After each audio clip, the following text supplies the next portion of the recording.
नमस्कार, स्वागत है आपका। मैं हूं आपके साथ ममता तिवारी। एक देश एक चुनाव, इस बात का जिक्र करते हुए आपने कई बार प्रधानमंत्री नरेंद्र मोदी को देखा होगा, लेकिन क्या कभी आपने सोचा है कि ये एक देश एक चुनाव का मतलब क्या है? आखिर क्यों प्रधानमंत्री नरेंद्र मोदी ऐसा चाहते हैं?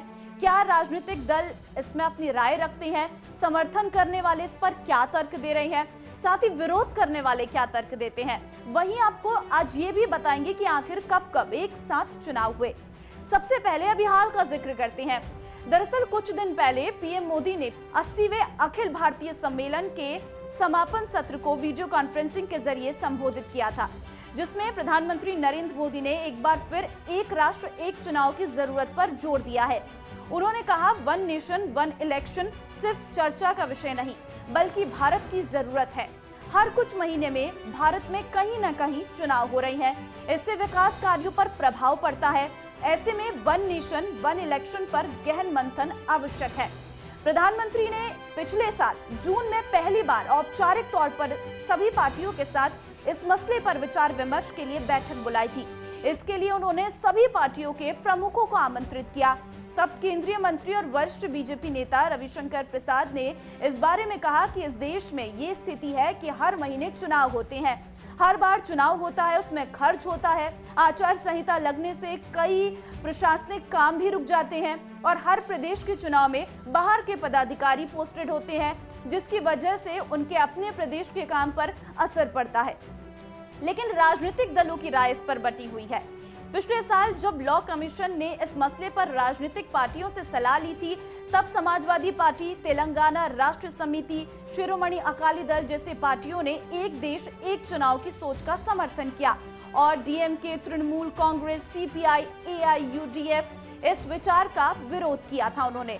वहीं कांग्रेस का कहना था कि वो अपना रुख तय करने से पहले बाकी विपक्षी पार्टियों के साथ चर्चा करेगी। सीपीआईएम ने कहा था कि लोकसभा और विधानसभा चुनाव एक साथ करना अलोकतांत्रिक और संघवाद के सिद्धांत के खिलाफ होगा। वाम दलों का कहना है कि ये एक अव्यावहारिक विचार है जो जनादेश और लोकतंत्र को नष्ट कर देगा। अच्छा, अब जो इसका समर्थन कर रही है उनका तर्क सुनिए एक बार। एक देश एक चुनाव के विचार का विरोध करने वालों का कहना है कि अगर ये दोनों चुनाव एक साथ होंगे तो मतदाता केंद्र और राज्य में एक ही पार्टी के लिए वोट कर देगा। लेकिन इस विचार और मुद्दे का समर्थन करने वाले उड़ीसा का उदाहरण देते हैं। समर्थकों का कहना है कि उड़ीसा में 2004 के बाद से चारों विधानसभा चुनाव लोकसभा चुनाव के साथ हुए और उसमें नतीजे भी अलग अलग रहे। ऐसा ही आंध्र प्रदेश में भी हुआ, जहां लोकसभा चुनाव विधानसभा चुनाव साथ कराए गए लेकिन नतीजे अलग अलग रहे। समर्थन करने वालों का तर्क ये भी है कि उड़ीसा में आचार संहिता भी बहुत कम देर के लिए लागू होती है, जिसकी वजह से सरकार के कामकाज में दूसरे राज्यों के मुकाबले कम व्यवधान होता है।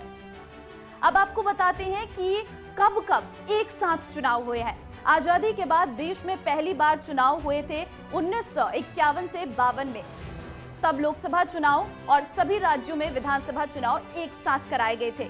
इसके बाद 1957, 1962 और 1967 में भी चुनाव एक साथ कराए गए, लेकिन फिर ये सिलसिला टूट गया। साल 1999 में विधि आयोग ने पहली बार अपनी रिपोर्ट में कहा कि लोकसभा और विधानसभा चुनाव एक साथ हो। साल 2015 में कानून और न्याय मामलों की संसदीय समिति ने एक साथ चुनाव कराने की सिफारिश की थी। तो चलिए आज के इस टॉपिक में फिलहाल इतना ही। कल एक नए टॉपिक के साथ हाजिर होंगी। नमस्कार।